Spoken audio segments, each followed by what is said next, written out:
இந்த model sleeve எப்படி stitch பண்ணுறதுன்னு இப்போ பார்க்கலாம். ஃபஸ்ட்டு மெயின் பீஸ் போட்டுட்டு அதுக்கு மேலே லைனிங் ரெண்டுக்கும் சென்டர் எடுத்து கட் பண்ணிக்கணும். அதுக்கு மேலே கேன்வாஸ் வச்சு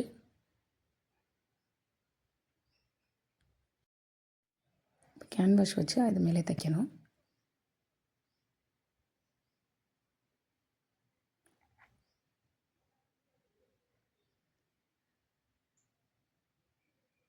நம்ம என்ன வரைஞ்சிருக்கோமோ அது மேலே மட்டும்தான் அப்படியே தையல் விழுகணும்.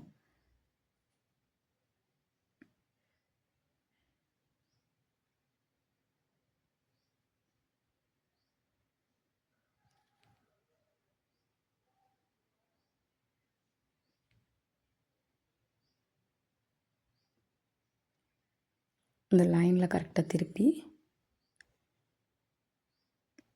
இதெல்லாம் பொறுமையாகவே தைக்கணும்.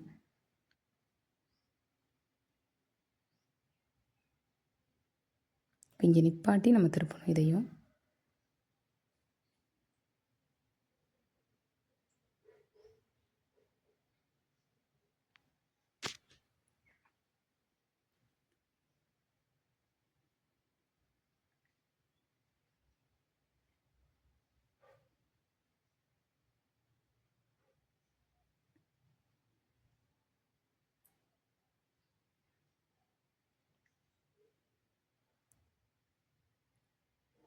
திரும்ப அது மேலே ஒரு தையல் போட்டுக்குருவோம். இது அப்போ கொஞ்சம் ஸ்ட்ராங்காக இருக்கும். ப்ராப்பராக உள்ளே எதுவும் வந்துடாமல் நம்ம எப்படி போட்டிருக்கோமோ அது மேலேயே ஒரு ஸ்டிச் போட்டுறணும். போட்டு நம்ம போட்ட டிசைன் கரெக்டாக வந்துருச்சா? இப்போ இதில் இப்படியே எல்லாத்தையும் கட் பண்ணி விடணும். இந்த கட் பண்ணி விட்டுட்டோன்னா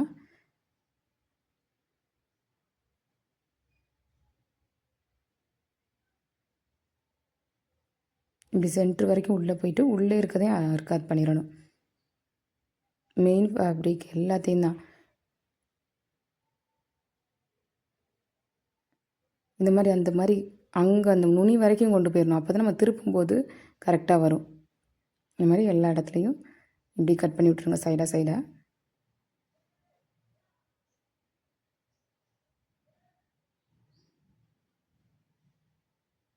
கீழே ஏன் இவ்வளோ துணி விட்டுருக்கேன்னா, கீழே மடிப்பு இருக்கும்போது கொஞ்சம் கனமாக இருந்தால் நல்லாயிருக்கும். அதனால் கீழே கொஞ்சோண்டு துணியை விட்டுருக்கேன். அது உங்கள் விருப்பம் தான். அது வேணான்னா நீங்கள் கட் பண்ணி விட்டுறலாம். கை தூக்கிக்கிறாமல் இருக்கும். இப்போ விரலில் வச்சு அப்படியே எல்லாத்தையும் எடுத்து விடுங்க. நம்ம என்ன ஷேப் அடிச்சிருக்கோமோ அதை ஃபுல்லாக அப்படியே விரலில் வச்சு திருப்பி விட்டிங்கன்னா அந்த டிசைன் வந்துடும்.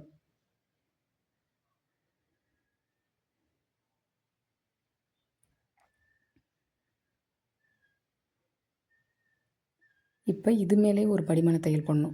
இப்போ என்ன டிசைன் போட்டிருக்கோமோ அது மேலேயே அப்படியே ஒரு படிமான தையல் போட்டுகிட்டே வந்தோம்னா இது அப்படியே நீட்டாக டிசைன் வந்துடும். எடுத்து விட்டு நீட்டாக பண்ணிடணும்.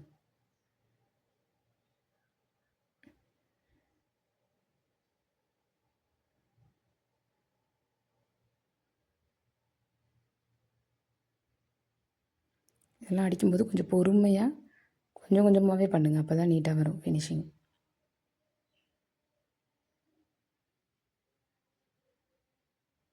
இப்போ இந்த இடத்துல கொண்டு வந்து ஊசியை நிப்பாட்டிட்டு அந்த ஃபுட்டரை மட்டும் லைட்டாக தூக்கி விட்டுறணும். தூக்கிட்டு திருப்பிக்கணும். இப்போ அதே மாதிரி இங்கே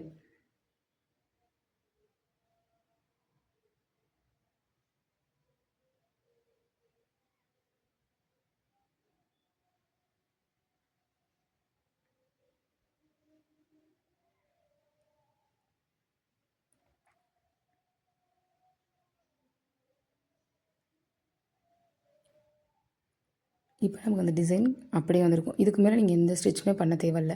முடிஞ்சிச்சு. இவ்வளோ தான் ஒர்க்கு. இதை நீங்கள் மேலே ஒரு அயன் மட்டும் பண்ணிட்டீங்கன்னா நீட் ஃபினிஷ் கிடச்சிரும். இப்போ நடுவில் இந்த டிசைனுக்கு மட்டும் நான் ஒரு 5-6 பாசி மட்டும் வைக்கணும். அந்த இடத்துல அந்த ஜாயினில் மட்டும் வச்சு ஜாயின் பண்ணிடணும். நம்ம அவ்வளோதான். நார்மல் நீடில் வச்சு 5 முத்தெடுத்து அதில் வச்சு டிசைன் ஒர்க் பண்ணி முடிச்சிட்டோம்னா முடிஞ்சிடும்.